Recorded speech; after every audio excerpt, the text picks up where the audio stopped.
Director Gedney. Here. Director Grajeda. Director Hawkins. Here. Director Osculi. Here. Director Vasquez. Present. President Apalaca. Present. Would Director Chacon lead us in the invocation and Director Escudi lead us in the Pledge of Allegiance? Lord, we come before you this morning, Father God. Lord, we pray for your wisdom, your knowledge, Father God, your insight, boldness, courage, and comprehension, Father God. Lord, we pray, Father God, you help us to make the right decisions today, Father God, and we ask in Jesus' name, amen. Please face the flag, put your right hand over your heart and repeat after me. I pledge allegiance to the flag of the United States of America and to the republic for which it stands, one nation, under God, indivisible, with liberty and justice for all.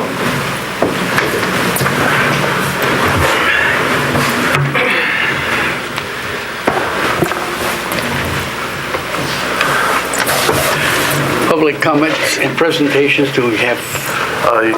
We have just the regularly scheduled. There's no other speaker cards.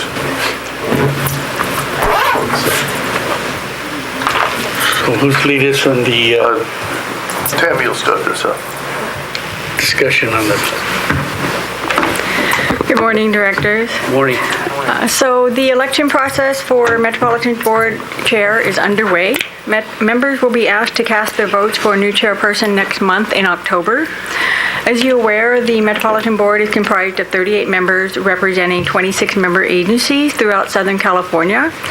The board chair will be responsible for representing metropolitan district policies and programs at national, state, and local levels. The chairperson will preside over monthly meetings at the board and its executive committee and is also responsible for appointing members for all of their committees. So today we have a visit from 3 candidates who will share with you their experience and interest to assume duties as the Metropolitan Board Chair. And today's schedule will allow each person 10 to 15 minutes to provide information about themselves, and then an additional 10 to 15 minutes individually will be open for Q&A to offer further discussions.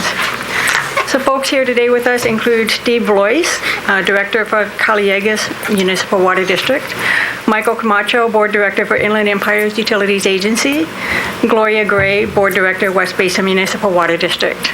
The presentations will be called by last name in alphabetical order.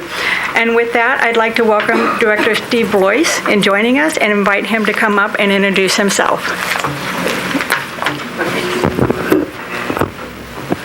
Thanks, Tammy. Good morning, directors. Good morning. My name is Steve Blois. I represent Calleguas Municipal Water District, and my colleagues on the Calleguas Board have appointed me to represent them basically during my entire tenure on the Calleguas Board to represent them on the Metropolitan Water District Board.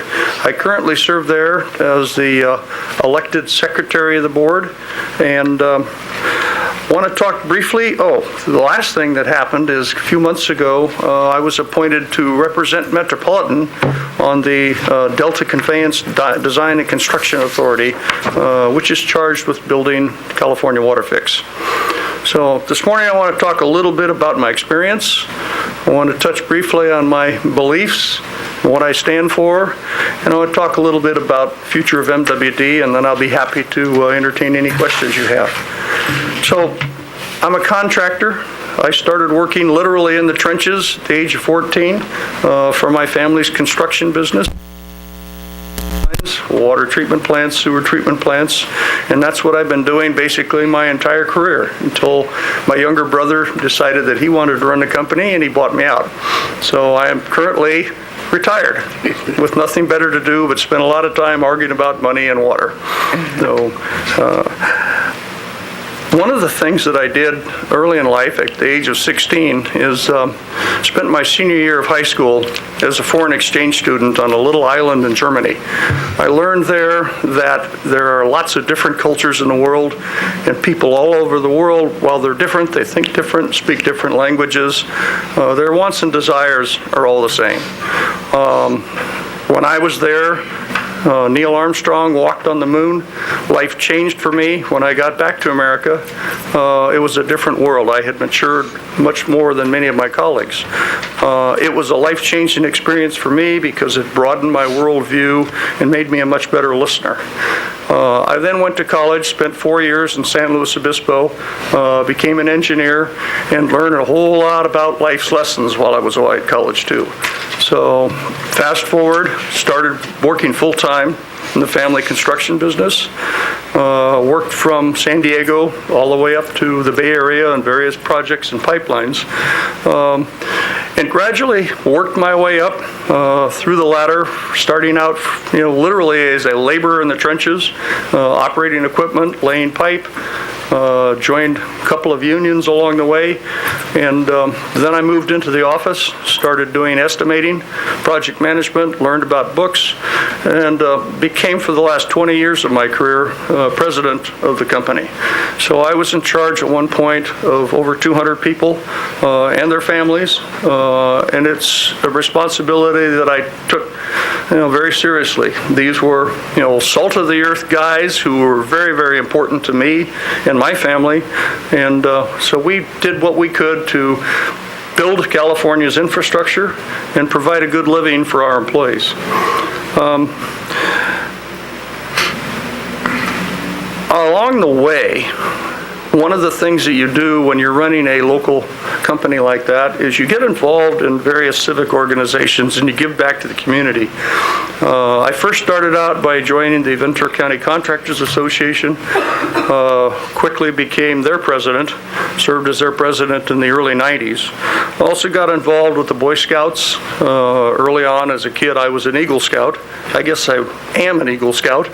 And then Boys and Girls Club, got very involved, was actually still on their advisory board in Camarillo, and then became involved with California State University Channel Islands, got on their foundation board, served as the chair of that board for a couple of years in 2011, 2012, and finally received one of the highest awards that that university can give, the Robert Lagomasino Award, which is presented to the outstanding contributor and supporter of the university every year.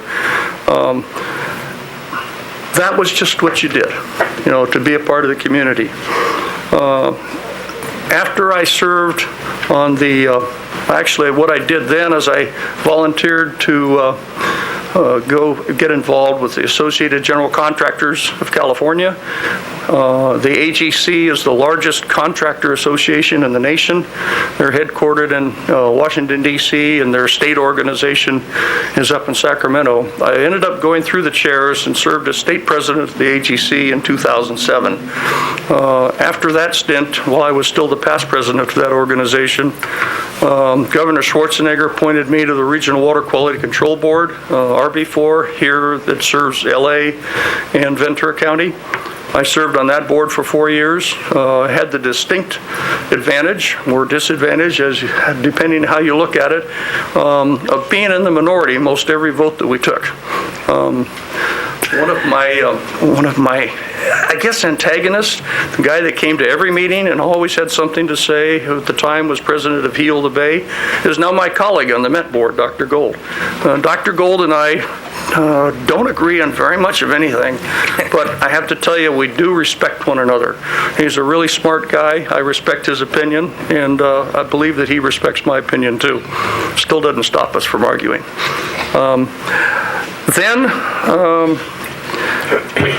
I learned how to be in the minority. That board taught me how to get things done, even though you weren't in the majority of the board. And so I learned a lot about compromise, and I learned a lot about politics. As a contractor, I wasn't really much of a politician, probably still am not. But at any rate, that's who I am and how I got there, a little bit about my experience. My beliefs, I want to touch on those. I believe in the golden rule. That's what I look at. Any decision, every decision that I make, is that something that I would want somebody else to do to me. That's my version of the golden rule.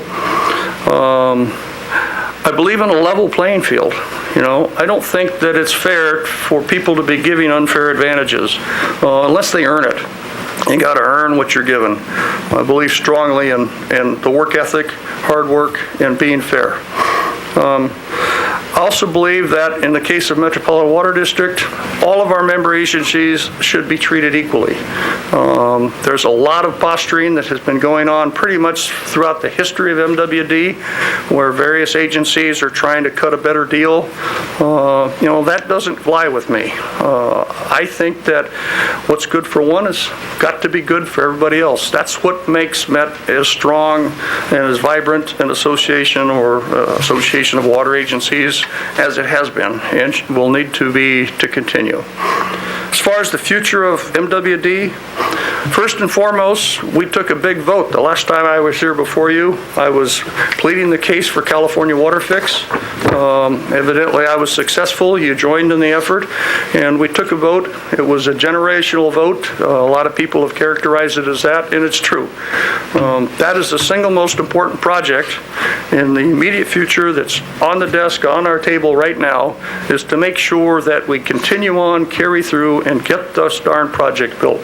We need those tunnels, not so much for more water, but for reliable water, for climate change, sea level rise, the levees, earthquakes, you name it. There's all kinds of issues that make it imperative that we get this project built, and built as quickly and as economically as we can. With my background, I'm the right guy at the right time at the right place. That's pretty much one of my basic campaign premises. That's what I am here to do, and that's one of the main reasons that I ask for your vote. Past that, though, we've spent 2 generations ago, our grandparents built the Colorado River Aqueduct. Brought water into our area that wasn't there before and turned a desert into a vibrant economy here. Our parents, the next generation, did the same thing essentially with the State Water Project, bringing water in from the Sierra Nevadas and through the Delta. Our generation is going to continue the fix, and what I see us doing now and going forward is continuing to shore up those 2 major sources of imported water that we have. But in addition, we're going to have to find other sources. We're going to have to do conservation. We're going to have to be much more efficient at using the water that we do have, realizing that it's limited and that our population probably is not going to shrink.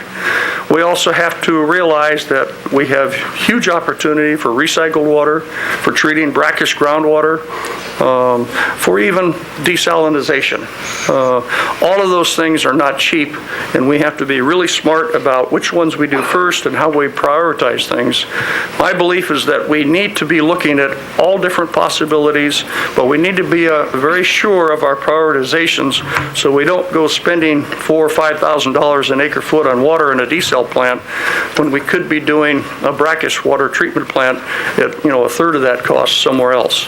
I also believe that the recycled water facility in Carson that we're currently in a pilot project, and probably in the next year or 2 we will vote on whether to continue that as the full effort.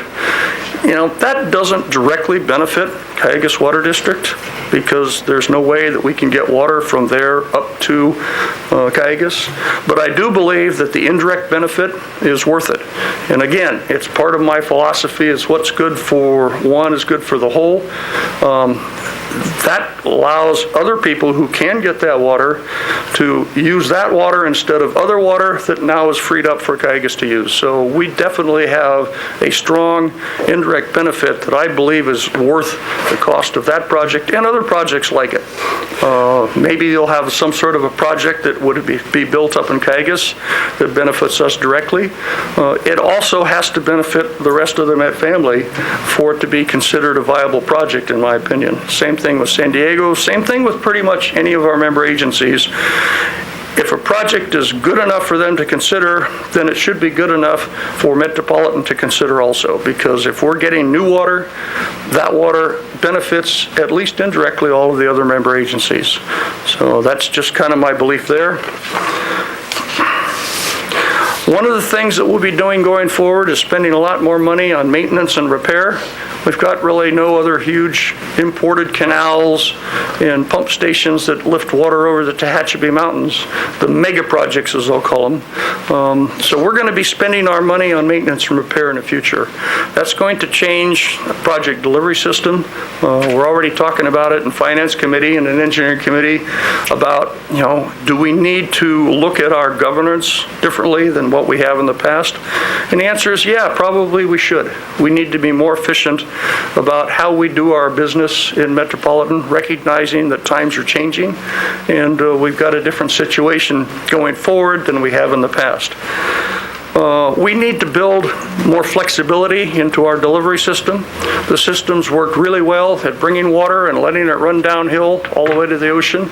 But if we build a desal plant in El Segundo, you've got no big pipelines. You're going to have to re-engineer the water and do a lot of other things.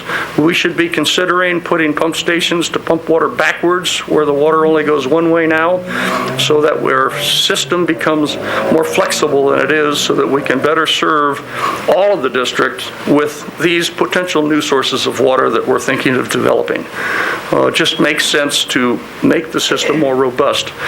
These are things that, weren't contemplated when the facilities were built, but with our future, we're going to need to build in a lot more flexibility, which also helps with reliability when you think about it. We need to tweak our culture. It's been kind of a top-down organization. One of the advantages I have is that I'm not burdened with 25 years of experience on the Met Board. I'm a fairly newcomer. And one of the things that I have been involved with before is a lot of different associations and organizations and my own company, where culture is really important. We're only as good as our people. And Metropolitan needs to nurture. We need to make sure that we've got people taking the place of those that are going to be retiring soon. We need to build that culture, and we need to do it right so that everybody is pulling together and not fighting one another.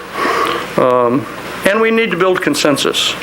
I believe strongly in a lot of good values, but not so strongly that I can't compromise. Again, that's what I learned on the Regional Water Board, is that if you believe strongly in something, you're going to get outvoted every time, and you'll accomplish nothing.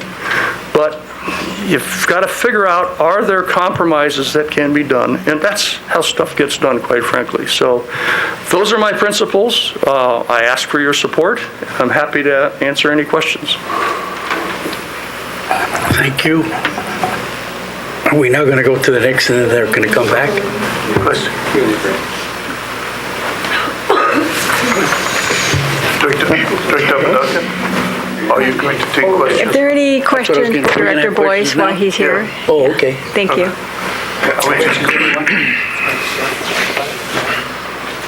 Huey? I'll start, sure. Welcome, Steve. Glad to see you again. It's been a little bit of time, but We miss you already. We thought about. One of the things in California that you touched upon for a lot of agencies has to do with, changing water use patterns and some of the sources of supply we're going to have to, begin to tap and expand upon.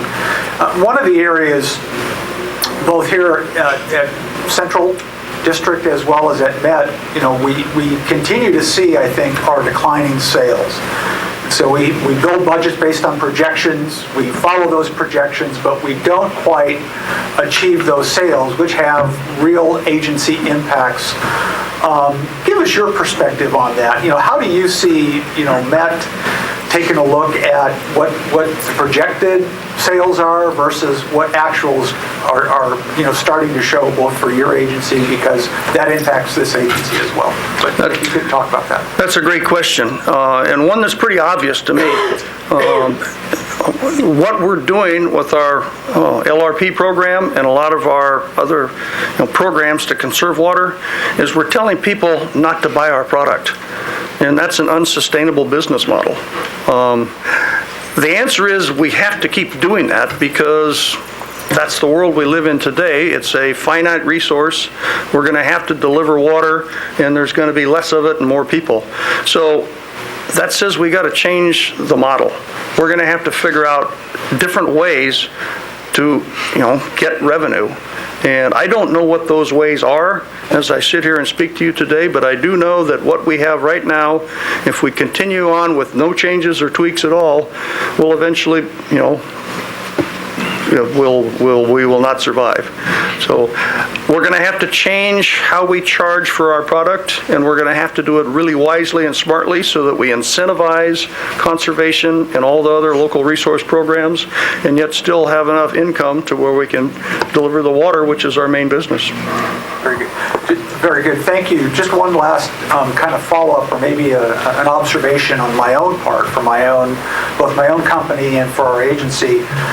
That is a tough mission you're on. That's a tough mission for all of us, because that is that change in culture that maybe we're not all ready for, but we have to talk about.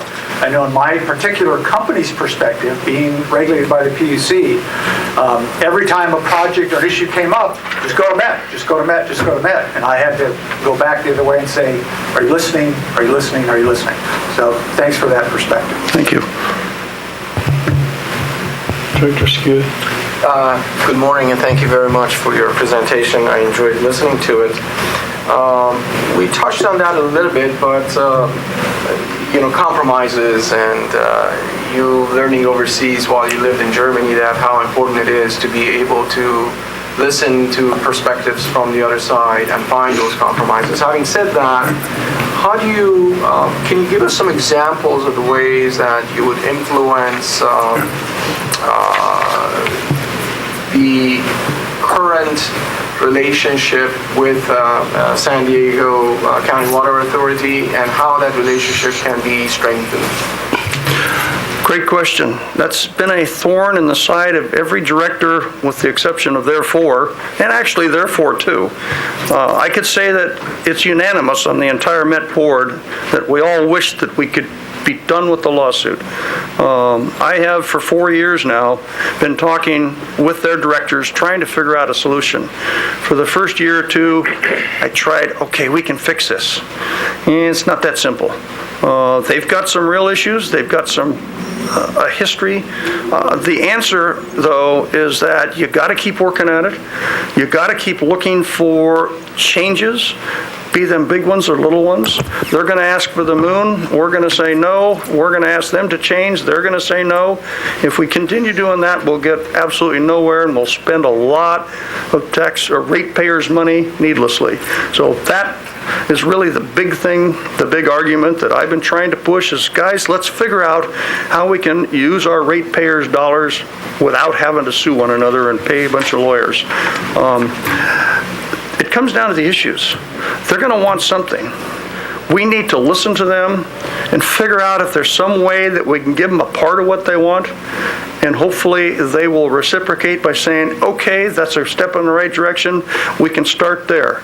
And if we can just get that process started, and I don't think it has yet, but if we can get that process started of talking, a little bit of give and take, then I think that is my hope, is to start that process. It's going to be a years-long effort. There's no doubt about that. There's too much animosity built in, and quite frankly, people are going to have to retire, probably on both sides. Thank you. That's an honest answer. Thank you. Director Vasquez. Sure, I have several questions. Thank you for being here, Steve. Thanks, Letitia. Appreciate seeing you and spending time with you over the years and really getting to know a little bit more about what you all do in Orange County. Central, Basin, as you all know, is one of 12 water districts that is a member of the Metropolitan Water District, and we also have 14 cities, which brings us to the 38 members that we have on this board, and we have a huge number of directors. And one of the things that I have learned from being on the board is what you mentioned, that this is about working collaboratively across the representatives with working in partnership with cities and also water districts to really move our Southern California water needs forward. And so I have, supported certain things that haven't hurt Central Basin, but haven't always completely benefited Central Basin, and I have found myself doing that because I agree with you. We have to look at the bigger picture and really look at some of the other members' agency and their needs. So with that said, one of our issues here at Central Basin is with respect to the funding that the Metropolitan Water District has allocated for us is funding for our conservation programs. And on an annual basis, or actually every 2 years, we're allocated about $700,000 for our conservation programs, including the nozzles and the turf removal program and some of the other rebate programs. And unfortunately, our service area we haven't been able to spend all that money. And a part of the reason why we're not able to spend all the money is because of how the program is structured. And many of our residents don't have the $7,000 that they need to front in cash to remove their turf. And one of the things that we've been working on is to create a program that is more tailored for our constituents, and we've been able to frame it as a disadvantaged communities program. There has been some pushback from various member agencies about the term disadvantaged communities and the coalition of members that have been pushing to support those programs, and Orange County has been one of those groups, and so we're really interested in making sure that the money that we get from the MET, because we are entitled to it, because our ratepayers do pay into it, that we get an opportunity to spend it. And so my question to you is, what are you going to do to help us move the ball forward on that issue so that our constituents are receiving the money that they're paying into as ratepayers? I think we're on the right track. At our meeting 2 weeks ago, we talked about a hybrid program, which combined 3 different approaches toward figuring out how best to get the disadvantaged community to actually be able to use those funds. And I think that I know that I support that approach because I think it's got the best chance of actually doing something and working. We've got a lot of disadvantaged communities up in Ventura County, large pockets of people that, quite frankly, are farm workers and have been there for generations but have no money. It's similar to what you guys have.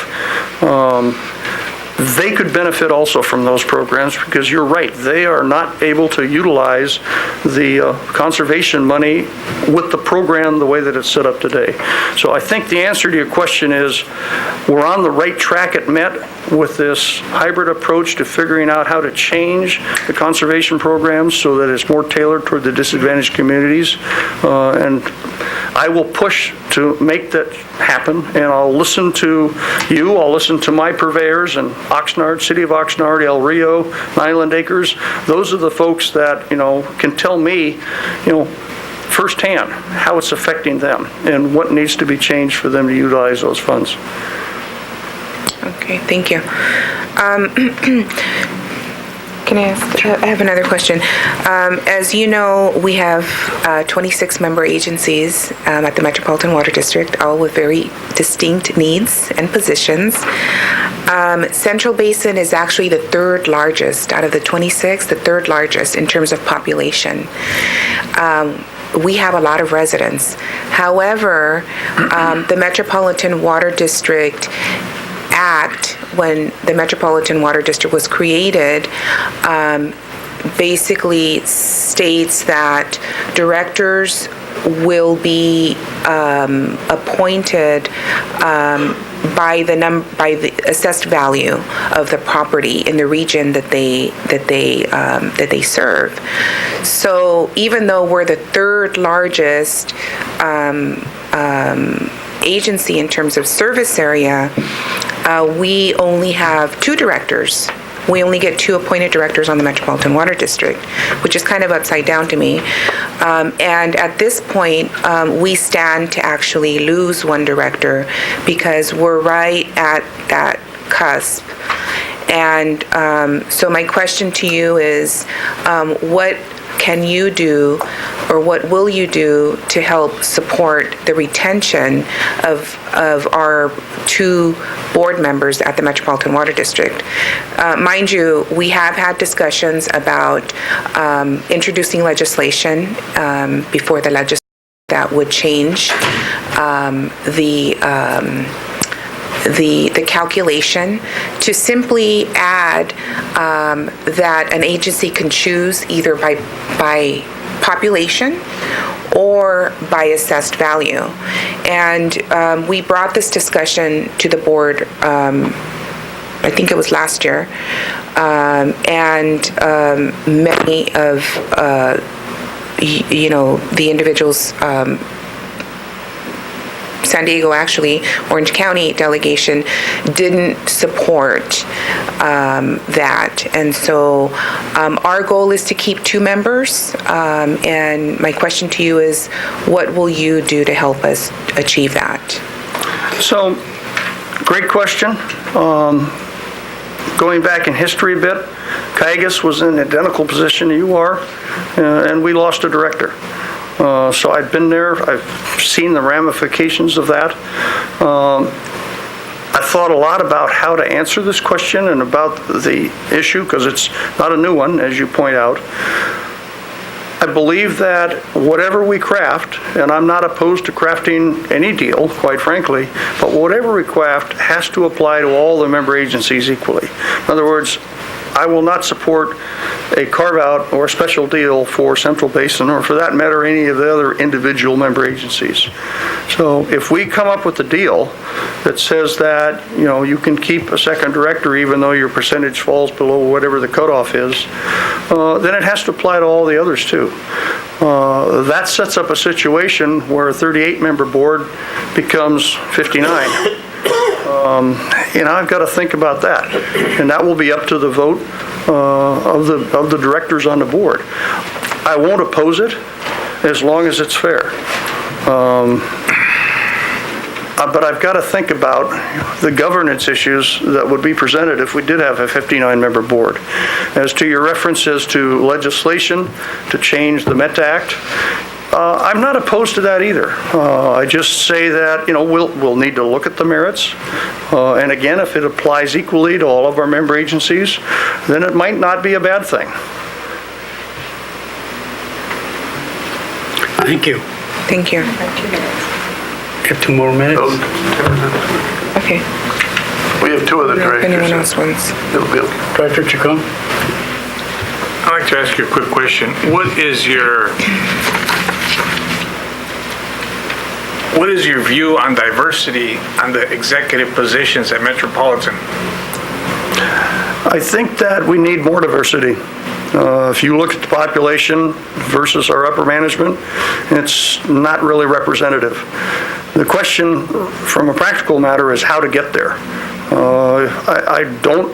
I'm not a big believer in quotas because they generally don't work as well as they should, but we got to do something. And I believe that the goals that we have in place now eventually will get us closer to being a lot more diverse than we are now. And I support those efforts. Thank you. Director Hawkins? Yeah, I think we have 2 major problems issues at Metropolitan. And one of them is San Diego, getting rid of that and stop the bleeding on some of them. And you've already addressed some of that.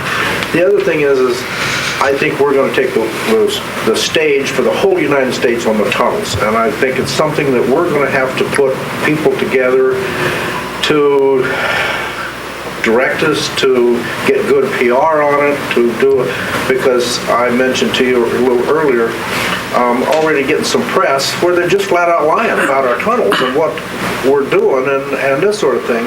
And I think it's something that we're going to have to pay attention to that. And I hope that's going to be one of your focuses and I don't know what to do with it, but that'll be one of your focus so that we take care of that and it makes a smooth transition instead of somebody trying to sabotage this thing, 1/3 of the way or 50% of the way, because they're already calling it the boondoggle, the railroad, the train that goes nowhere, the tunnels. And I think we need to debunk some of that sort of thing because we have a great project going forward. And I'd just like, and you've already given me a little bit on that, but maybe you'd like to share some of that. Well, you're absolutely right. That is my main focus, and it has to be. It has to be for the Met Board. We're going to get attacked internally and externally until the thing is actually delivering water. Make no mistake about that. So what you got to do is you got to be smart, and it's going to be a moving target. There's going to be this group that attacks you here. There's going to be that group over there. You're going to have to figure out strategies to keep the construction proceeding and deal with each one of these, whether it's PR, whether it's legal. You're just going to have to staff up and be flexible enough to be a strong leader and lead the project and the process until it's built. And that's what it's going to take. Leadership is a simple answer. Thank you. Mr. Chairman, I have another question. Sure. Yeah. The board, we overwhelmingly voted to support the California Water Fix, which obviously is going to bring an additional cost to our ratepayers. With respect to local resources, what is your vision with respect to metropolitan investment in, or continued investment in local resources? We've got to continue our investment in the LRP money because that's the third source. I mean, what we're doing on the Colorado River Aqueduct and the State Water Project is we're shoring up existing supplies so that they don't become less and less and less. We're increasing the reliability and we're solving other issues, particularly with the Delta. But that doesn't mean that we can't disregard LRP. We've got to continue with LRP funds and developing our local resources. And it has to be done, again, Letitia, where it's smart. We need to prioritize projects that make sense to, not overcharge our ratepayers, to make sure that they get value, whether it's, better water quality or increased reliability or whatever the objectives are. It's got to be done smartly, and we all have to do it. Thank you. Thank you. I do have one question for me. That is, what is the condition of the Met in reference to sales and finances? We have a AAA rating, so the finances are in good shape. We are looking for a new CFO because our Gary Bro, our last one, recently retired, so that'll be a critical hire. But Met's got plenty of money in reserve to do the things that we need to do. They're not just putting money in a bank account just to save it. They're putting it there strategically for catastrophes. We need to make sure that we've got enough funds to rebuild aqueducts and tunnels if and when the big earthquake comes. We've also got to make sure that we don't get spikes in rates because all of a sudden we got a deficit. I think that we need to take a 5, 10, 15-year look at where we're headed so that we can do gradual rate increases. If they're going to have to go up, let's make them gradual and not spike it for the benefit of our purveyors and all of our other member agencies. So we need to do a lot of the things that San Diego actually has been pounding on us for a long time, and that is to do smart cost of service studies, to do long-range financial planning, and all that stuff. And unfortunately, San Diego, on a lot of that stuff is being ignored because of the contentiousness of the lawsuits, but on a lot of their financial stuff, they're actually right. Thank you. Any other questions, anyone? Thank you very much. Thank you.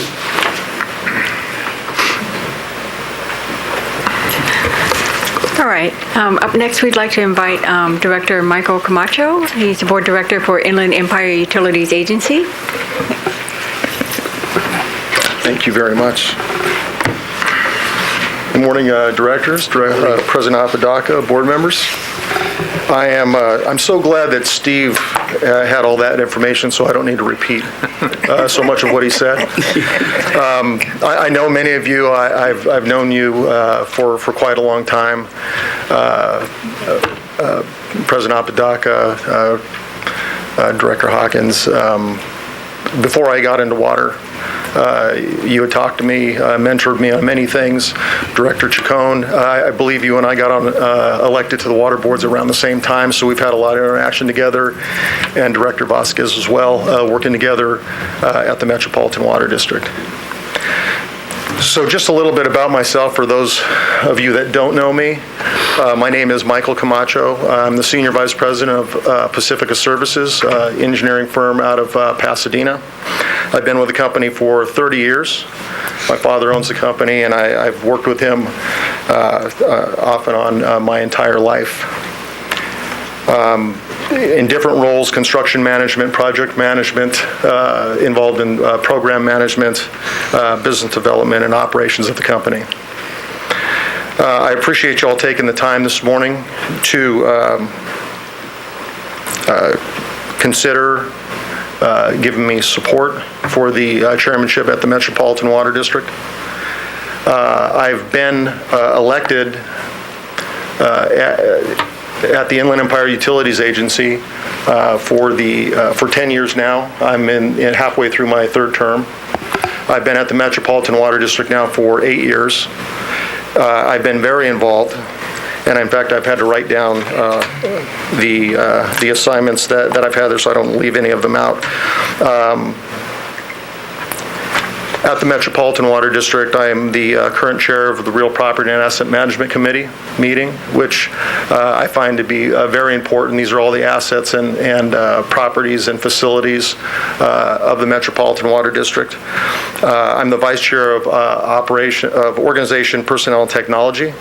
I sit on the Agriculture and Industry Relations Committee, Communication and Legislation, Engineering and Operations, Legal and Claims, Special Committee on Bay Delta, Water Planning and Stewardship, and I also sit on the Executive Committee and have for a number of years.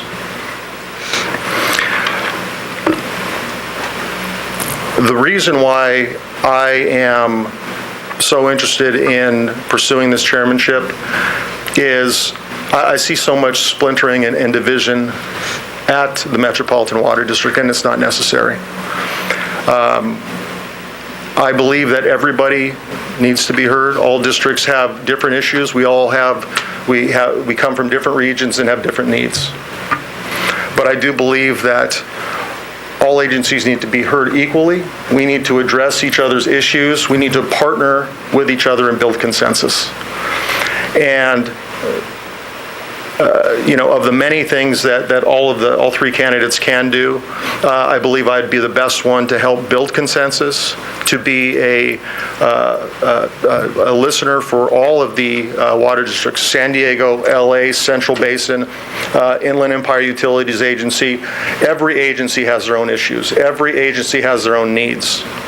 And as a chairman, you need to be able to hear all. You need to be able to help direct and make sure that everybody's heard. And I believe I can do that. I believe that you have to have the wherewithal and the backbone to do that, to be able to push back when you need to push back on staff going in a direction that is not benefiting the agencies. We are the Metropolitan Water District. Every single one of our agencies, every single one of our representatives make up the Metropolitan Water District. And as I've said in a meeting before, we have a very, very professional, capable staff, but what this board has become is a staff-driven board, and I think at times we need to step up and make this a board-driven staff when there are particular issues that we all need to have addressed.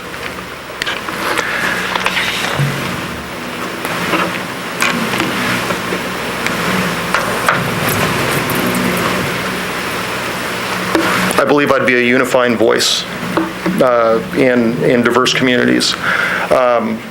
I live out in Rancho Cucamonga. I represent Rancho Cucamonga, the city of portion of the city of Fontana, and some unincorporated San Bernardino County.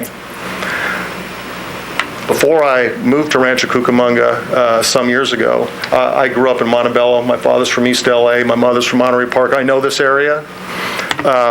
It's got a special place in my heart. Much of the Metropolitan Water District serves the areas that I grew up in, and very diverse communities. And I would be very sensitive to that. I think diversity on our board is a necessity. I believe in the executive branch of the board, we need to have more diversity. I intend to make sure that happens, and all communities are heard. All of their needs need to be heard, and we need to address those things independently and try to work in partnership to address those issues.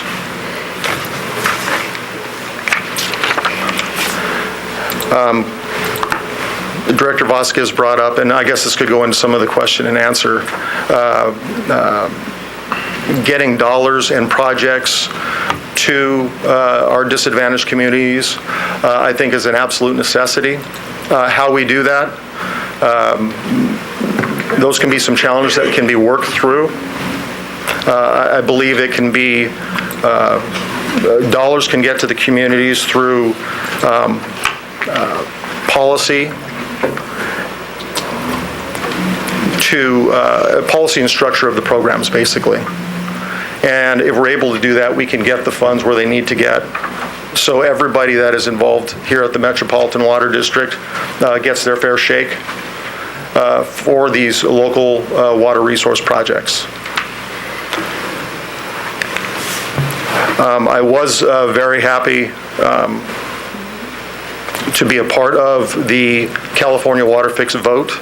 I supported it as you all did, and I appreciate that support. I think it is an absolute necessary project. It's a needed project to protect the water deliveries, not only to Southern California, but to 2/3 of the state if that project goes in. In the event of a natural catastrophe, those tunnels would be necessary in order to get the water deliveries down to Southern California.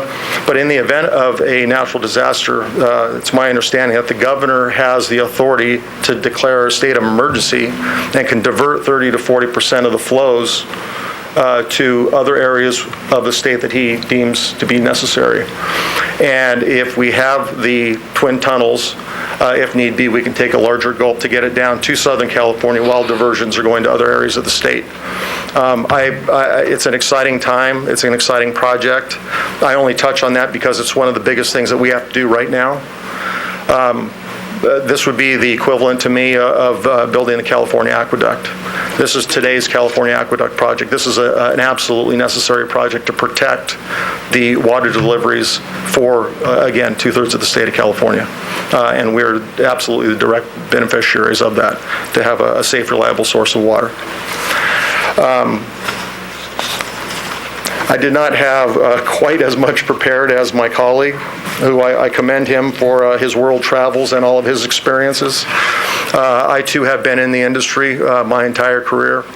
We came from the Department of Defense side of the world, and then evolved into professional services, engineering, and as I said, program, project, and construction management. I understand what we're doing here.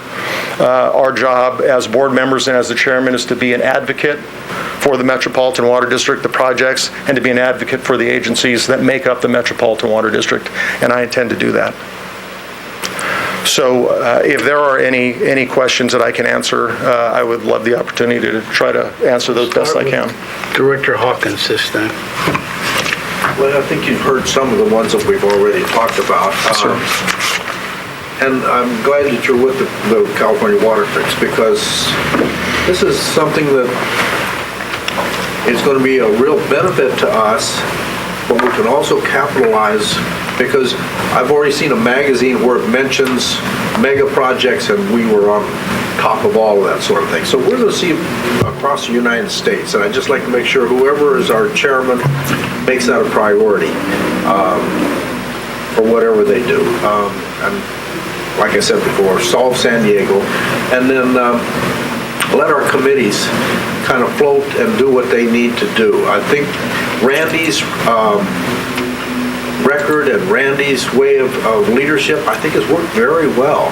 And I'm hoping that whoever is our next chairman can follow in some of that. I mean, Randy kind of invented the wheel, and everything's kind of worked fairly smooth, even though San Diego has always been a problem. Randy's been able to keep things down a little bit, and I'm just hoping whoever our next chairman is would look at some of the stuff that Randy's done. Absolutely, and I fully intend to continue to be that advocate. Randy has always been an advocate for these types of projects for the Metropolitan Water District, and trying as best he can to represent the agencies that make up the Metropolitan Water District. I'd like to take that a step further. If there's a way to do that, I think it's going to be through communication and consensus building. And that's the big thing, and that's a reoccurring theme that's going to come up in anything I have to say. Everybody wants to be heard. Everybody wants to know that their communities are being looked after as well. And it's not just Central Basin, it's not just Inland Empire Utilities Agency, Cayugas, or West Basin. We have to look at things regionally. Inland Empire may not benefit all the time from supporting different local projects, but if it's a good idea, it makes sense. It creates new sources of water, saves water, expands our recycle water systems, and there's a definite benefit to our communities. Then those are the directions that we need to be going in. But everybody needs to be heard, and that's it. San Diego, LA, everybody. We need to all bring everybody to the table, do away with the division, any of the contentiousness, and just sit down and try to work with each other. And I believe that, and I'm not doing that by myself. We are a collective board. But you need somebody to be up front, to pull it together, and stop things when the splintering starts to happen, and see we can't pull it back together and continue the dialogue. So I intend to do that, sir. Director Chacon? I have a question. Right now, maybe a year from now, maybe 2 years from now, we might be losing a director. We would hope to keep both of our directors there. How can we count on your support on this? Well, what would have to be open is my understanding, because I did sit through the meeting and I was trying to understand exactly what the issue was and what the wants and needs were as well. I believe the Metropolitan Act would have to be reopened and amended or modified. And as my colleague said, it's up for discussion. We need to have that dialogue. We need to figure out what's going to work for everybody, because there can be a much larger effect if we don't do it the right way. There can be a right way to do it, a right way to get to where you need it to be. And I think through conversation and dialogue, we can figure that out. And again, the board needs to stick together on this, and we need to act as a unit. I don't know where staff would be on this, but we're going to have to, if this is something that we want to happen, then that's something that we're going to need to work together on and stick together, again, as a board and be a single voice. I hope that answered the question. Director Vasquez? On that note, I won't ask the question again because it's already been asked by my colleague, but we have had discussions with staff about helping us figure out a way to retain our two directors. I think as far as we've been able to get is go ahead and make a new appointment, and that person will be able to stay their entire term until the end of their term. Right. So, for instance, my term is up in 2 years, and I think Director Hawkins is up in 2 years as well. So if there are changes at that time, or next year, in the area of assessed valuation, that we would be able to keep our two directors until 2020. But that was as far as we were able to get. So, as you know, we I know that I'm still working. I have my job, and being at the Metropolitan Water District is very time. Absolutely. It's very demanding on your time. Just the 3 official meetings that we have, we're there from 9:30 in the morning until 3 and 4 in the afternoon sometimes, and I'm not retired. I don't have the privilege of being retired yet. So I do think that sometimes we should make adjustments so that we can share in the work that is required by each of our member agencies. And in my opinion, in order for that work to be done the way it should be done, is by retaining 2 directors so that we can basically, share in the workload. So when we brought that discussion initially, I think a large part of this is to have not just for someone to say they support us, but to actually have that person be a voice in the discussions. Because what I found is that there's, oh yeah, sure, I support you, I support you, I support you. But then when we're in the meat of the discussions about this, people are silent. So when we ask for support, on the retention of our directors, on disadvantaged communities, I hope that those of you that are coming before us are being genuine and sincere about being a voice for us when we have those discussions again, because those discussions will continue to happen. So on that end, the first question was already asked. The second question is on the issue of disadvantaged communities.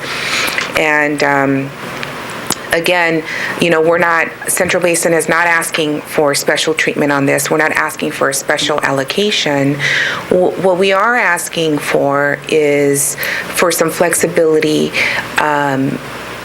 in the creation of the programs so that our residents can benefit just as much as other residents from, say, San Diego or Orange County have benefited from the programs. So I guess my question to you is, how will you help us move that ball forward so that we can achieve that? Absolutely. I do believe that many of these programs, TURF program you did mention, and at times for some families there's significant cost to pulling out the yard, putting it back in, then to later being reimbursed. And maybe there needs to be something modified. It's a program. Programs are built, they're structured, the rules are set, and they can also be adjusted. So we need to look at that. And I don't know if it has to vary from region to region, area to area, but I think in the way we structure these programs, rebate programs in particular, there's probably a path to get to a place where these communities where they are going to struggle to front load the money for some of these projects, to have the same benefit to ease some of that financially. I totally get it. And again, to kind of piggyback on the director question, if you're going to have, if Central Basin was going to continue to have 1 or 2, regardless of how that decision goes, that would be a board decision. Again, I can say I support it, but I'm one of many, chairman or not. I can be part of that discussion. But what I can assure you is, regardless of what happens, and I hope that you're able to retain your second director, I will continue to be a voice for not only my area and my constituents, but yours as well. The chairman is no longer the board member only representing his area. The chairman is the voice for all. And that's what I intend to be. So if there's an issue that needs to be addressed to better help your communities, and to be quite frank, the communities that I came from in my life, I will be there to help be that voice and be a part of that discussion for sure. Okay, and then I want to make one more comment to kind of piggyback on a comment that you made about diversity, yes, which in my opinion is something that is very, very important to us at the Metropolitan Water District, or at least should be important, because we do represent a very diverse constituency from San Diego to Ventura County. And at times, our message has not been a diverse message, and or a message about diversity. And I know that being on the communications committee, it took us 2 years to actually get a discussion going and action on doing multi-language advertising and messaging. And so I mention that because I hope that whoever is chosen as our next chairman will continue or will help us continue the discussion, those of us that have already started having that discussion about the importance of diversity across the board. Oh, absolutely. And I think it goes without saying, we 19 million people that we serve, they are very diverse communities, different areas, different languages, and the way we get them on board with our conservation programs, recycle water programs, understanding the rates and what we're doing and what the messages we need to do, projects that we're pursuing for them, they need to understand that. So I think our communications director is now doing a good job. It needs to continue. I'm sure we can expand on that, but in order to get support for the things that we need to do, we need to be able to educate folks. And if they don't understand what we're doing because they can't read something in particular, then we need to adjust that so they can understand, because it makes our job a lot easier when we have people that support what we're doing. And much of what we do is supporting all the communities. Thank you. I hope that answers your question. Thank you. Good morning, and thank you very much. Good morning, Nice sir. meeting you. Just to be fair, I'm going to ask the same question with regards to the San Diego County water. To borrow the phrase from my colleague, the issue needs to be put away, needs to go away. Agreed. My question is, as the chair, how would you influence that process, and what is the outlook? What is the reasonable outlook? I think I have a very good relationship with everybody on the board. I talk to everybody on the board. I have a good relationship. I listen to folks. And that's what I believe my talent is. And as chairman, you're going to need to continue to do that. I think it has started.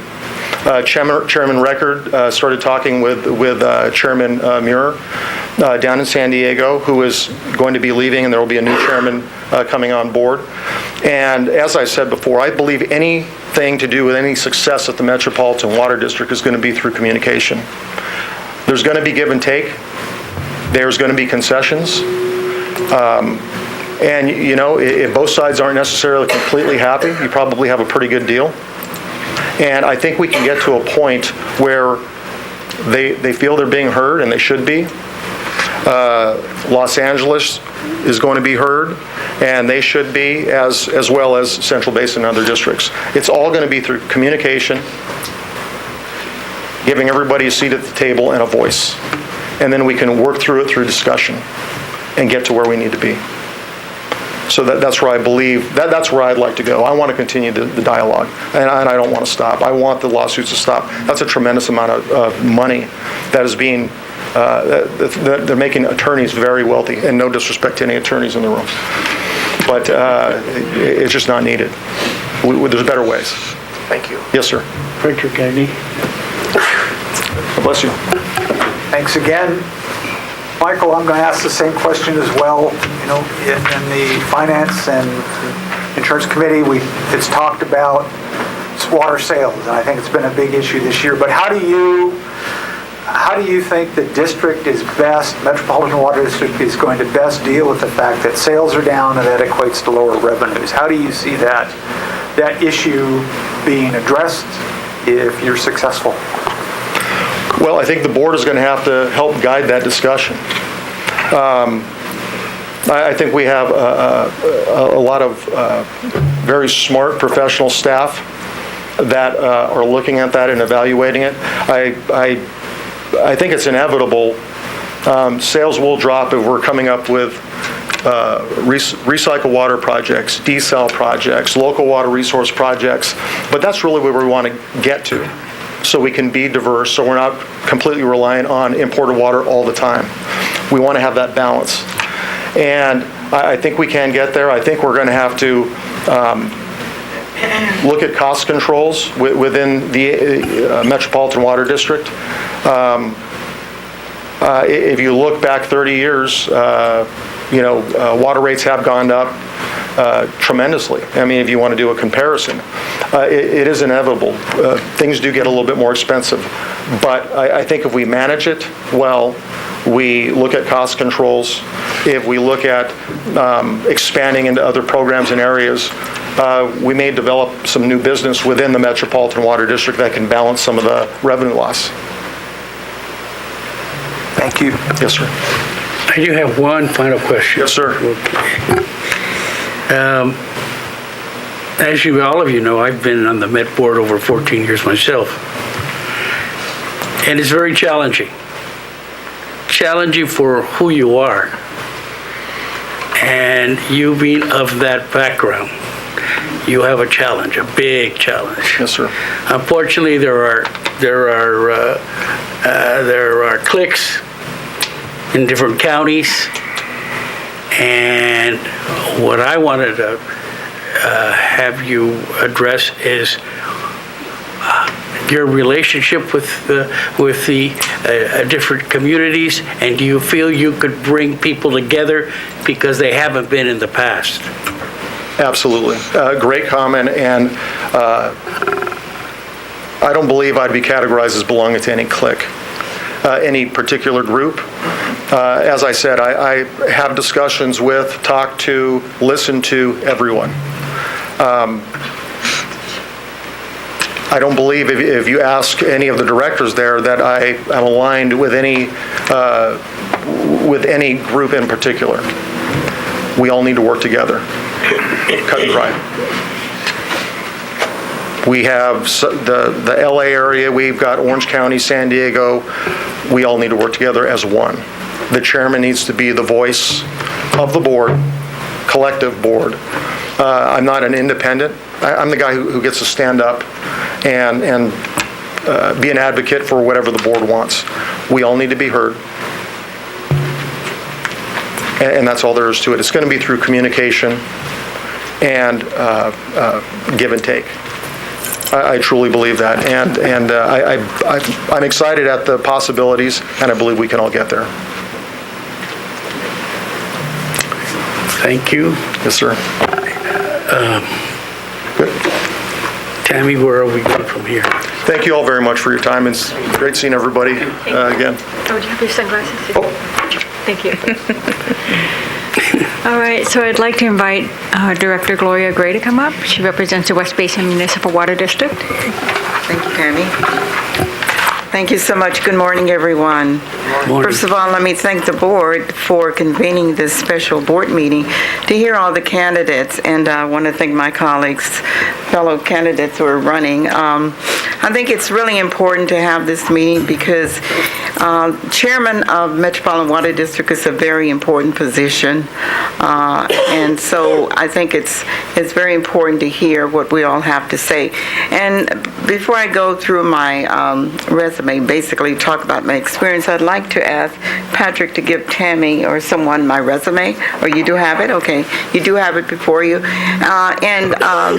I think it's really important to talk about demonstrated effective leadership, and that's what I want to briefly talk about in terms of my experience thus far.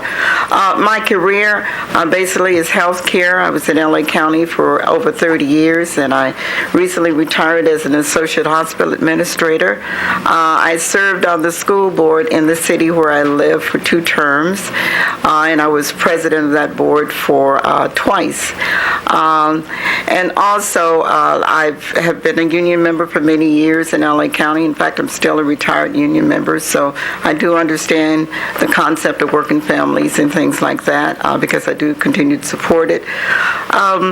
One of the things that I thought is very important, because as we look at our experience in water, is to look at the kind of experience that we all have.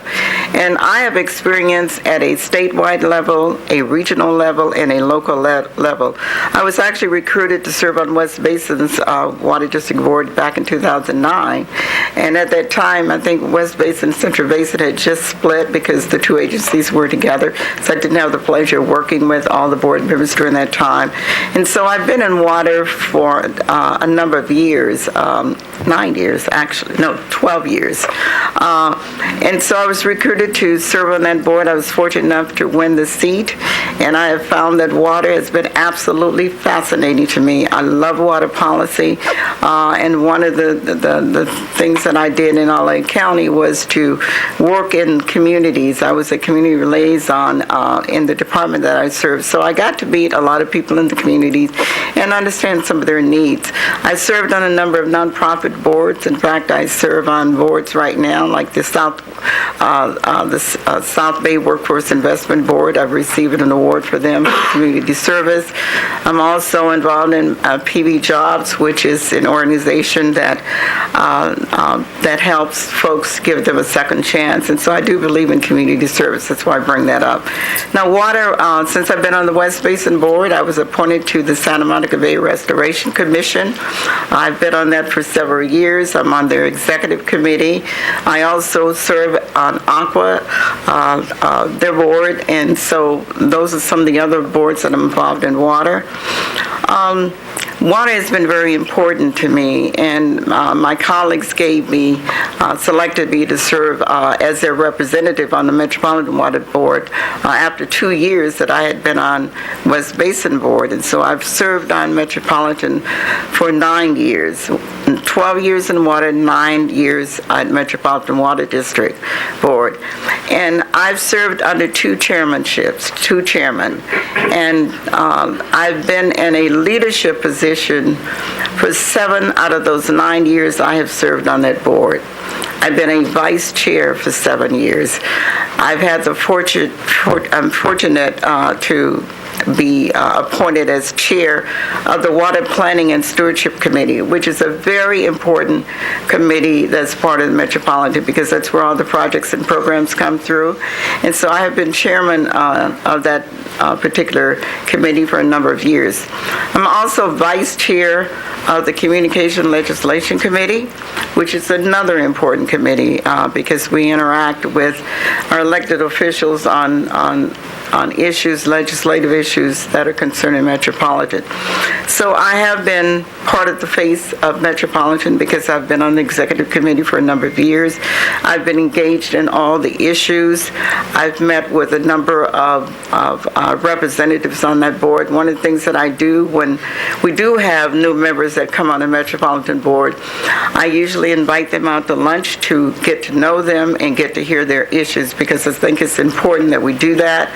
Because when we come to a board meeting, we don't have a lot of time to really talk to each other and learn about what their real issues are. And so I make that as a point to do.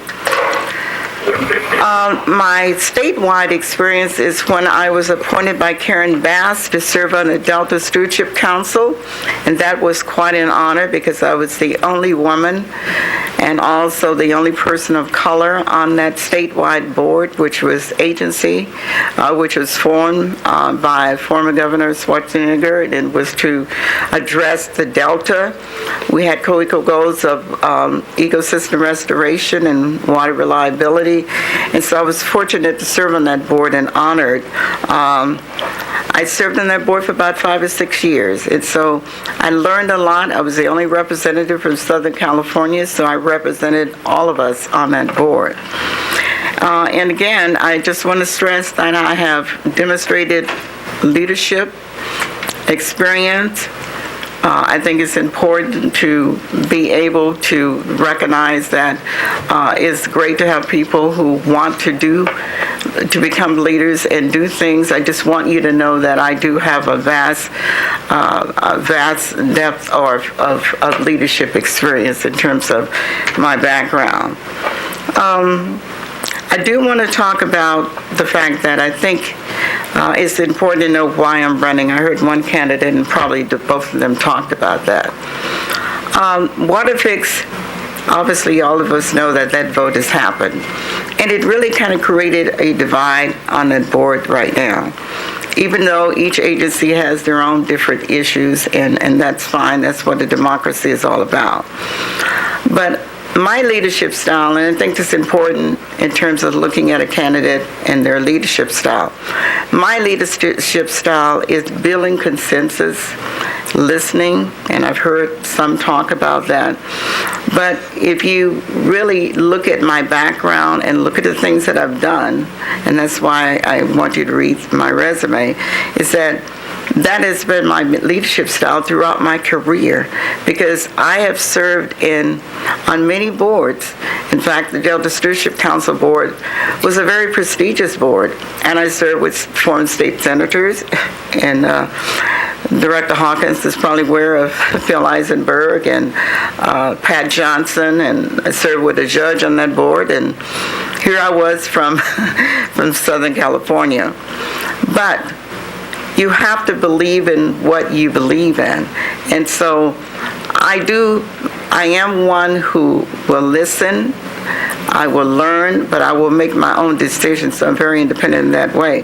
But leadership style in terms of trying to bring the board back together, because I do listen. I really sincerely listen, because I respect everyone's perspective. And I think everyone should be heard. I'm a consensus builder. My style is kind of easygoing in the sense that I'm not one to be overexertive in terms of getting my point across. I really want to listen to folks, listen to what they have to say, because we can learn from each other. Also, I believe in transparency. I know there has been some issues in terms of transparency, making sure the board has full information, full disclosure, that they have the kind of information to make good decisions, because that's critical. You have to have the information. So when you hear folks mention staff, that's going to be important for that chairperson to make sure that staff brings the needed information to make those critical decisions. And so that's very important to me, building credibility on that board. There was some issue of how the water fix got voted on the second time. Credibility is very important to that agency, I believe, in terms of making sure it's a process.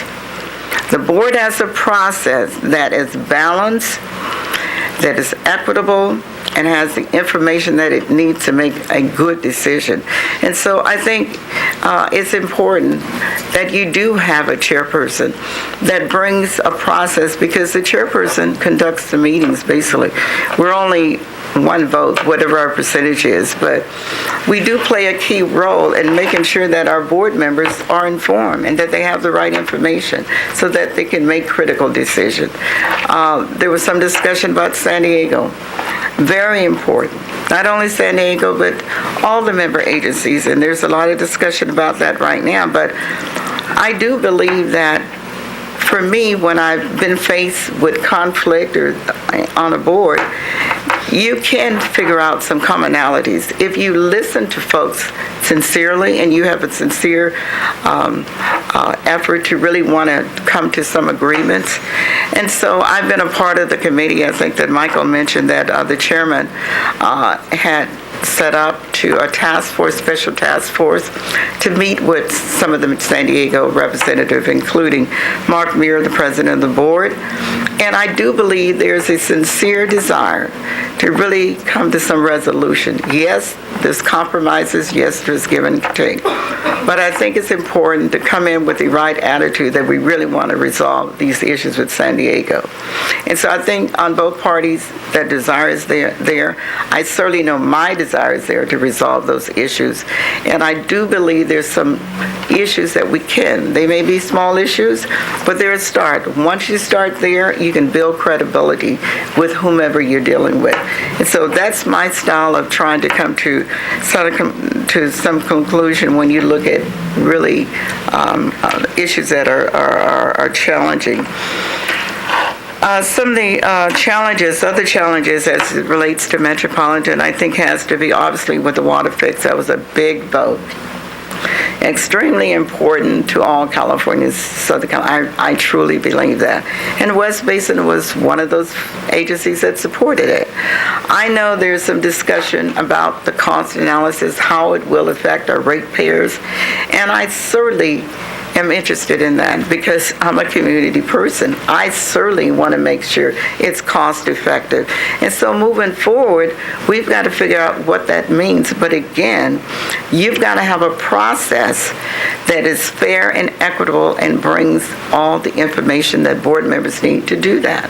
I'm proposing, if I become chair, to have a workshop to really talk about that, because you can't always talk about a real big issue at a board meeting, and that's one of the things I did on the Delta Stewardship Council. I recommended small issue meetings, task forces, and Phil Eisenberg bought it, and you know how opinionated he is, and that was a model that went throughout the whole state, and where people could talk about their issues that were important to them, and some things did get resolved. But that is a proposal I think makes sense, because moving forward, that's very important to figure out what's Met's role in terms of its commitment financially, how it will impact our ratepayers. Absolutely is critical when we move forward with that. So we have to have an honest discussion about that, but again, the key thing I think is making sure we have all the information from staff and wherever. There's a discussion right now going on about the ethics officer. Very important, I think, because it brings credibility to that board, because there's some discussion has been discussion whether ethics officers should report to the board or to a staff. The GM should report to the board because it should be independent. Some of the other issues, I know I've attended the caucus here, and I know disadvantaged communities, that's a real important issue. And not only for certain agencies, but for my agency. You know, I have disadvantaged communities in my district and certainly in my division. So naturally, it's a subject matter that's important to me, and certainly it will remain important to Metropolitan because it should be. I believe it should be. And so there will be focus on making sure that works. I know staff has proposed a pilot program for that. Totally supported. But it's a pilot program that's not only for a particular area, but for the entire service area, which is great because then you can gather data and come back with a proposal for a real program. So that's a great step moving forward. And so I certainly support that. LRP, a local resource program. That was an issue that was discussed, or certainly was concerned when a water fix vote was taken. Are we going to continue with that program at a funding level that makes sense? And I initiated a meeting and facilitated a meeting with Randy, our chairman, and some of the folks who were interested in that subject. I convened it at West Basin Water District, brought them all together. They talked about it, and it was brought to the board on the local resource agenda, I believe it was, to discuss it early on. So those fears or their concerns can be allayed somewhat. At least the issue was brought to the board. And so now we're at the point where we're looking at a new target for that program because it's absolutely necessary to continue with it. And I will support it and wholeheartedly make sure it's one of our things moving forward because local projects is always important.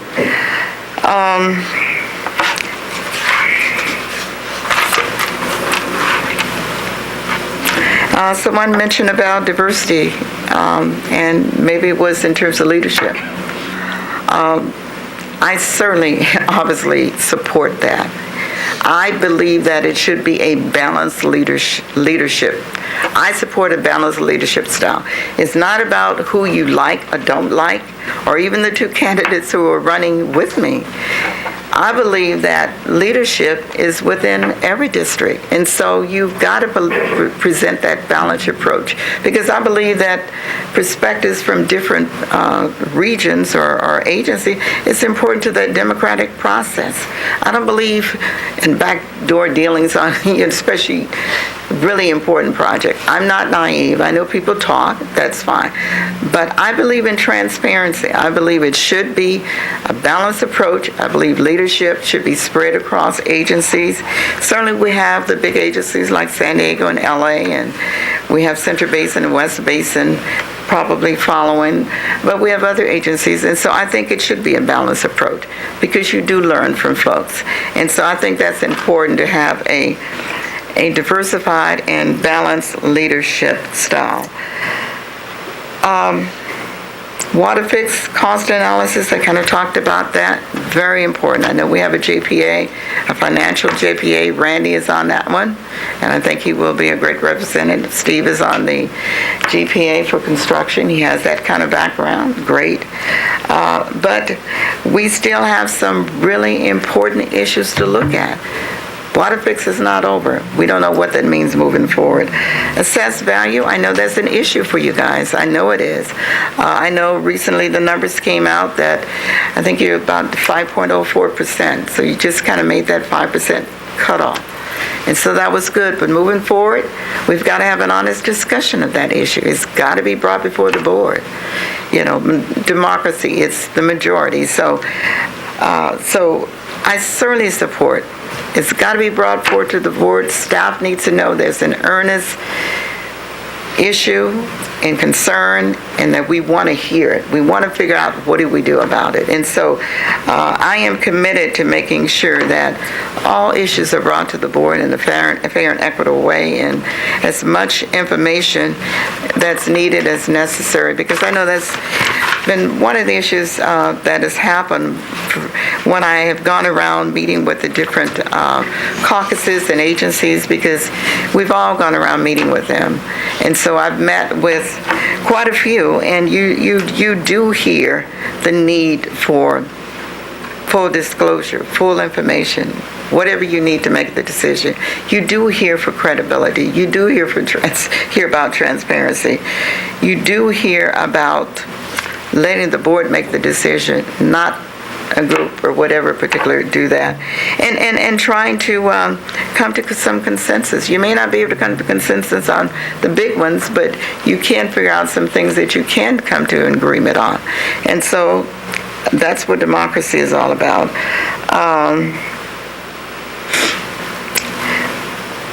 I think I pretty much covered most of it, and I'm certainly want to thank you again for convening this opportunity for me to speak and for all of us to speak. And I'm certainly here to answer questions because I think it's important that you hear my perspective. So thank you. Director Gaddy, please start your. Thanks again for coming, Director Gray. Appreciate the presentation. Thank you.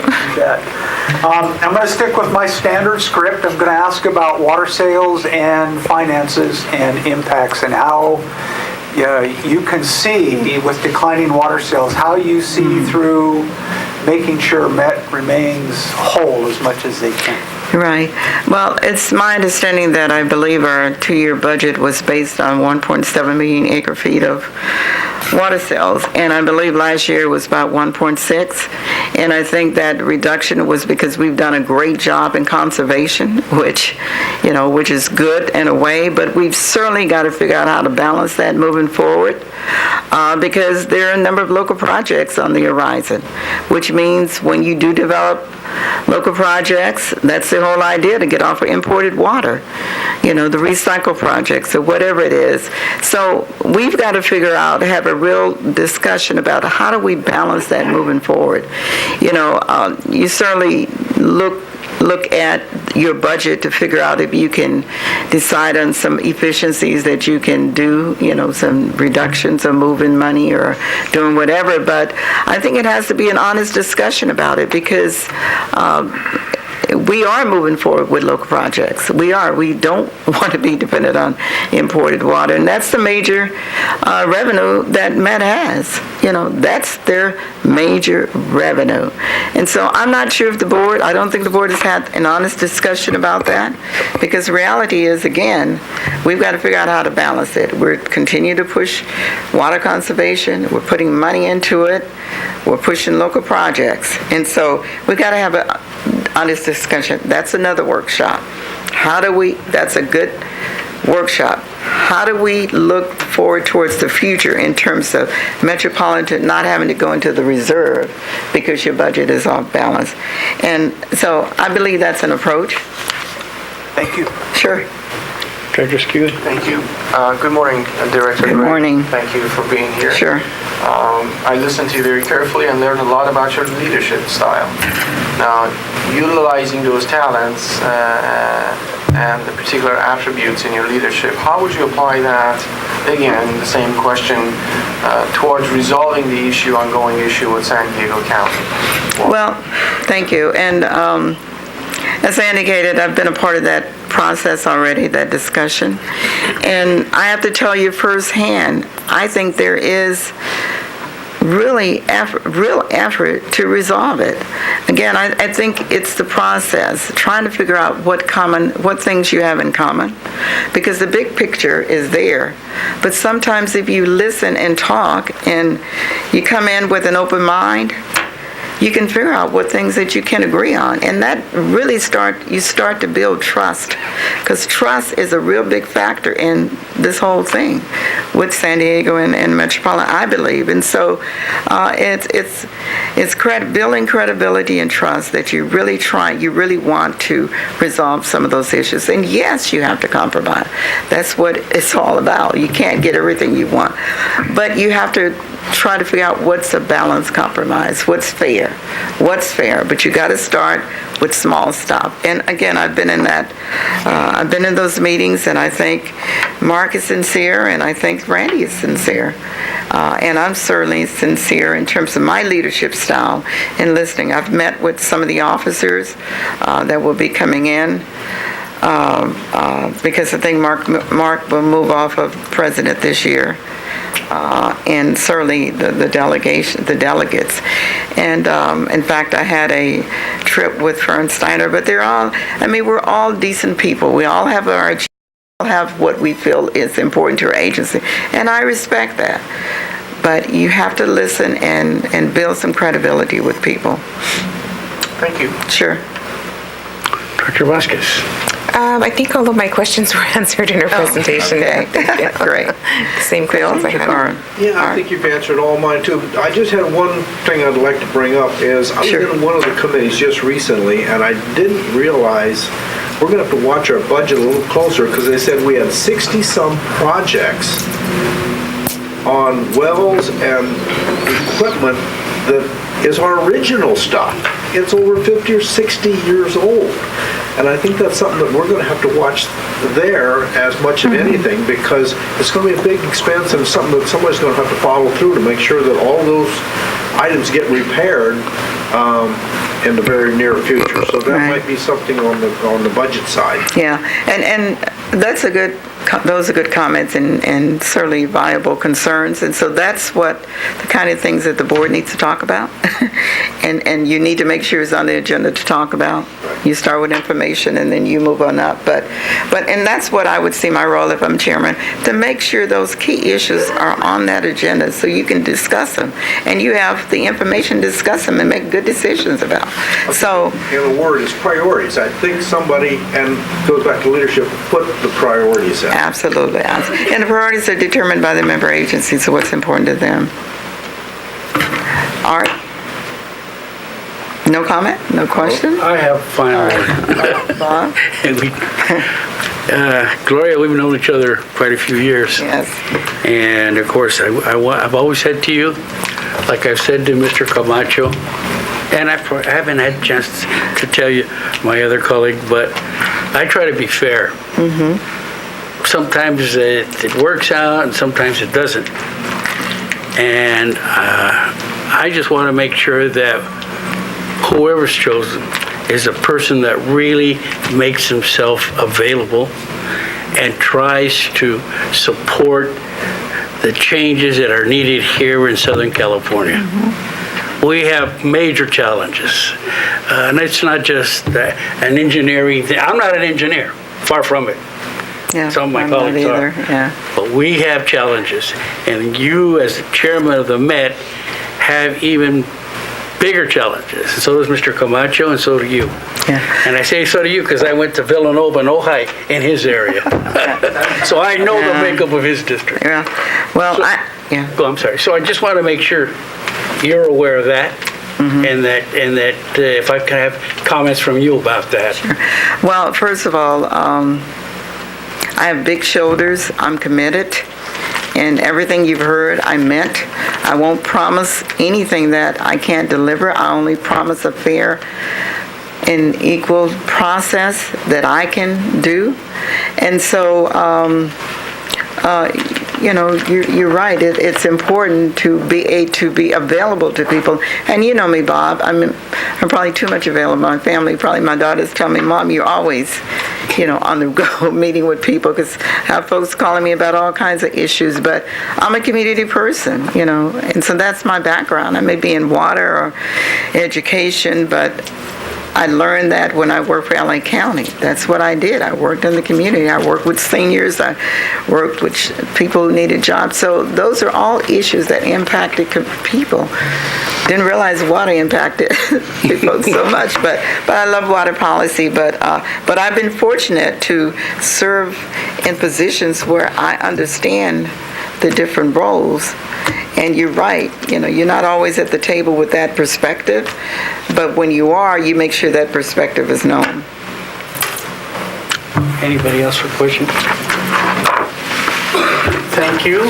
Thank you very much. Thank all of you. All right. And where do we go from here? We've had 3 presentations by not just very, but extraordinarily qualified candidates. And I was very impressed. And the board has 3 options at this time.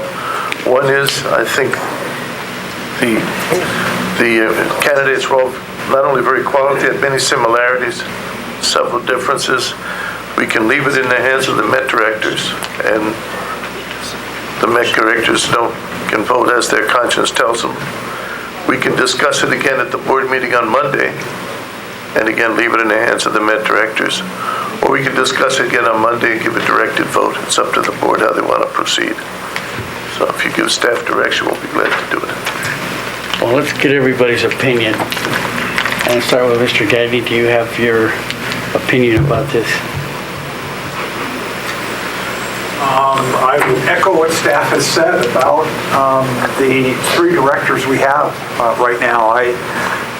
Personally, I find it difficult to choose between all of them. I guess I would say that, given the events of the last couple of years specifically, Cal Water Fix is going to be kind of the prime issue of our time right now, and I think going forward for at least the next decade and a half. And so, however we vote, whether we just leave it in the hands of our Met directors or we want to have a discussion, from my perspective, I think that's one of the most important things that we're going to have to keep our eyes on. I guess I would also add that I just note that all 3 of our candidates at this time are from the various other, I'll say smaller agencies besides Los Angeles, Orange County, and of course San Diego. And so leading those people forward in a larger Met type of setting is going to be extraordinarily difficult. And I would say that not only Central Basin, but all the other agencies are going to have to be able to get behind the chairman to make that happen. And so I guess my final perspective would be is I would prefer to maybe think about this a little bit more and maybe come back at the board meeting and have some additional discussion on what we might want to do when we have the whole board here. That would be my perspective, Mr. President. Director Skewy? Thank you very much. I echo most of the comments that my colleague already made, though. Thank you very much again to the candidates. Outstanding, extraordinary, to choose your words again, describes it perfectly. Thank you very much. However, the option 1 that you indicated, we would have not been here if you wanted to go along with option 1, so that leaves us option 2 and 3. So having said that, I think I personally need to hear from my colleagues to have a discussion hopefully on Monday, get their feedback, so collectively we can make a decision and make some recommendations. So that would be my take on this, Mr. Chairman. Director Vasquez? I have to agree with the colleagues that have already spoken, and I do want to thank everyone, all of the candidates who are here to address our board. I will say that I do believe it's important for this entire Central Basin Board to make a decision about who we're going to support. I believe that our vote on this issue is a very important one, and I believe it's in the best interest of our agency to have a united vote rather than, a possibly, a vote that is split. So looking forward to having this discussion again with the full board to move in that direction. Director Chacon? I personally think everybody made a good presentation today. You guys all did yourself, but I personally think that I don't sit on the Metropolitan Board, and I don't think that we should be in a position where we direct our directors how to vote. They sit there, they're the ones that are mingling with the directors up there. So I think that should be in their hands. Director Hawkins? Yes, I'd just like to thank each and every one of them for coming out today. I thought you all did very well. And I learned a lot about each one of you, a little bit of your background, but also your feelings towards Metropolitan. And I think you all have Metropolitan at your heart. It's not one of these that you're going up there for personal gain or anything like that. So I was very impressed with each one of you. So thank you again for coming, and I appreciate it. Everyone can hear. My last, and I have admired one of my colleagues, Mr. Skewy, who's always been sincere and honest about his recommendations. And I do go along with his suggestion that we wait till Monday and be able to give you, hopefully, a strong decision on this, because right now I don't think we're all in accord. Not that we favor or we say one is better than the other, because they're all very good candidates. And I said to all of them personally that I would be personally fair, and the fair thing to do is to give my colleagues more time to make that decision. So, you concur, everybody? You all right with that? We are stronger together, yes. With that, Mr. General Manager, do you have anything else to say? No, sir. Okay. We don't have a general counsel for today.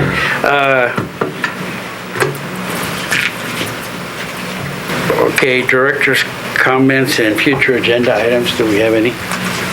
Unless the directors have a comment. I think we skipped number 6, but we are okay. Yeah. Okay, if not, meeting's adjourned. And again, candidates, thank you for being here.